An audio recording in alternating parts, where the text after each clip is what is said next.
பள்ளி செய்திகள் வாசிப்பவர் சிவசக்தி ஸ்டார்.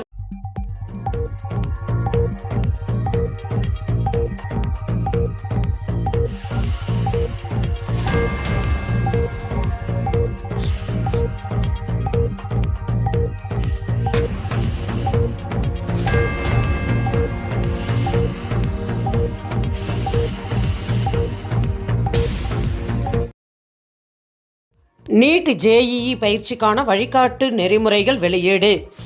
அரசு பள்ளி மாணவர்களுக்கு நீட் ஜேஇஇ தேர்வுக்கான இலவச பயிற்சி வழங்குவது குறித்த வழிமுறைகளை பள்ளிக்கல்வித்துறை வெளியிட்டுள்ளது. அரசு உதவி பெறும் பள்ளிகளில் +1 +2 வகுப்பு மாணவர்களுக்கு நீட் ஜேஇஇ தேர்வை எதிர்கொள்ள இலவச பயிற்சி வகுப்புகள் நடத்தப்படுகிறது. மாவட்ட கல்வி அலுவலர்கள் தலைமையில் தலைமை ஆசிரியர்கள் அதனை எவ்வாறு மேற்கொள்ள வேண்டும் என்பது பற்றி விளக்கமாக சுற்றறிக்கை அனுப்பப்பட்டுள்ளன. டிஎன்பிஎஸ்சி குரூப் 2 குரூப் 2A தேர்வு அறிவிப்பு வெளியீடு. ஒருங்கிணைந்த குரூப் 2 மற்றும் குரூப் 2A காலி பணியிடங்களுக்கு விண்ணப்பிக்கலாம் என டிஎன்பிஎஸ்சி அறிவித்துள்ளது. அதன்படி நடப்பாண்டு காலியாக உள்ள பணியிடங்களுக்கு இன்று முதல் ஜூலை 19ஆம் தேதி வரை ஆன்லைனில் விண்ணப்பிக்கலாம்.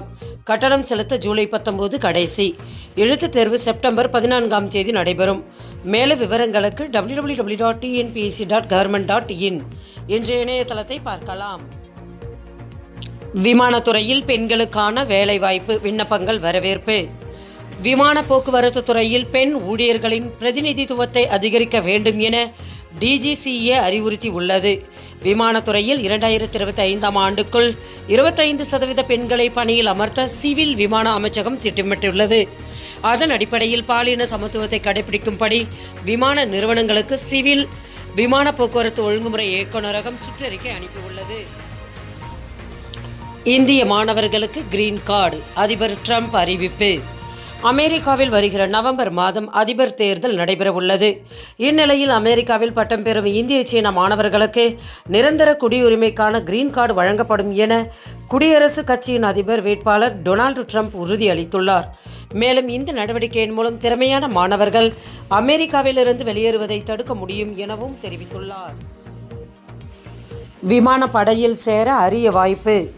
அக்னி வீரர் வாயு இந்திய விமானப்படை தேர்வுக்கு ஜூலை 7ஆம் தேதி முதல் ஜூலை 28ஆம் தேதி வரை agnipathvaya.cdac.in என்ற இணையதளத்தில் விண்ணப்பிக்கலாம் என சென்னை மாவட்ட ஆட்சியர் ரஷ்மி சித்தார்த் ஐகோடா தெரிவித்துள்ளார். 12ஆம் வகுப்பு அல்லது 3 வருட பட்டய படிப்பு அல்லது தொழில் படிப்பு முடித்தவர்கள் இந்த பணிக்கு தகுதியானவர்கள்.